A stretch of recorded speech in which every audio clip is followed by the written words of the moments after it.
1000 subscriber এবং 4000 ঘন্টা watch time আমরা তো ইউটিউবে সবাই পূর্ণ করে নিই। তারপরেই আমাদের যত হয় সমস্যা, আমরা যখন চ্যানেলটাকে ইউটিউব কোম্পানির কাছে পাঠাই 1000 সাবস্ক্রাইব এবং 4000 ঘন্টা ওয়াচ টাইম হওয়ার পরে, তখন কিন্তু আমার চ্যানেলটা কিন্তু ভেরিফাই হয় না বা আমার চ্যানেলটা কিন্তু মনিটাইজেশন হয় না। কেন মনিটাইজেশন হয় না?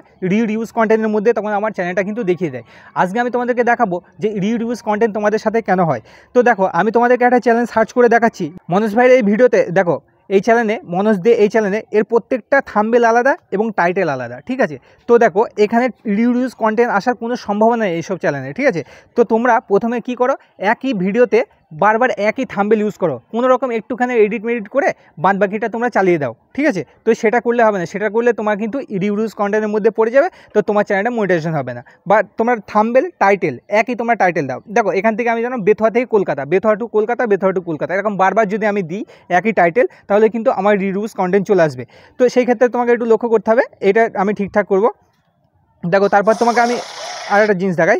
এখানে আমি ক্লিক করলাম, ক্লিক করার পরে দেখো মোর ডিটেলস, এইখানে তুমি যে ইওর কোয়ারি বলে যে অপশানগুলো তোমরা এখানে দাও, ঠিক আছে। ইওর কোয়ারি এই অপশানগুলো তোমরা যাও, একই লেখা বারবার তুমি যদি লেখো, তাহলে তোমার রিউজ কন্টেন্টের মধ্যে চলে আসবে সেই ইউটিউব চ্যানেলটা, ঠিক আছে। তো তোমার চ্যানেলটা কিন্তু কোনো রকম মনিটাইজেশন হবে না। তারপরে আরেকটা কি, অন্যের ভিডিও তুমি যদি কোনো রকমভাবে কপি পেস্ট করো, তাহলে তোমার কিন্তু রিউজ কন্টেন্ট চলে আসবে। বা গ্রিন স্ক্রিন ভিডিও তুমি যদি ঠিকঠাকভাবে যদি না করতে পারো, তাহলে কিন্তু তোমার এখন রিউজ কন্টেন্ট দিয়ে দেবে, তাহলে তোমার চ্যানেলটা কিন্তু কোনো রকমভাবে মনিটাইজেশন হবে না। আর মনিটাইজেশন না হলে তোমার কিন্তু কোনো রকমভাবে ইনকামও আসবে না সেই চ্যানেল থেকে। তাই তোমরা রিউজ কন্টেন্ট থেকে আর একটা কী করো, দেখো আমি তোমাদেরকে এই মোবাইলের সাহায্যে দেখাচ্ছি। দেখো, আমরা কি করি, মোবাইলের পিছনে যে ক্যামেরা আছে সেই ক্যামেরাটা আমরা এরকম ধরি, এরকম ধরে আমরা কিছু বলিনি, যেখানে যাই সেই ক্যামেরার এরকম সেই ভিডিওটা করে আমরা কিন্তু ইউটিউবে আমরা কিন্তু আপলোড করে দিই, ঠিক আছে।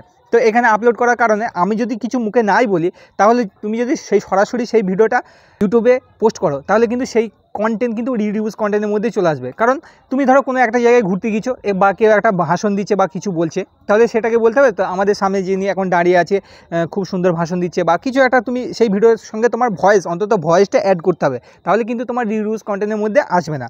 তো সেরকম তোমাকে ভিডিও করতে হবে। বা আমরা কি করি, সবচেয়ে ভুল কিন্তু আমরা এখানেই করি, বা ট্যাগ, টাইটেল, থাম্বনেল, ঠিক আছে, বা অন্যের ভিডিও কপি করে তুমি যদি সেই ভিডিওতে ইউজ করো, সেই চ্যানেল কিন্তু কোনো দিনই মনিটাইজেশন হবে না বা রিউজ কন্টেন্টের মধ্যে চলে আসবে। তাই সেই ক্ষেত্রে তোমার কোনো লাভ হবে না। তাই রিউজ কন্টেন্ট থেকে তোমাদেরকে চ্যানেলটাকে বাঁচাতে গেলে বা চ্যানেল ঠিকঠাক করতে গেলে, তাহলে তোমাদেরকে প্রথম রিউজ কন্টেন্টকে তোমাকে মাথায় রেখে তোমাকে সেরকমভাবে ভিডিও বানাতে হবে।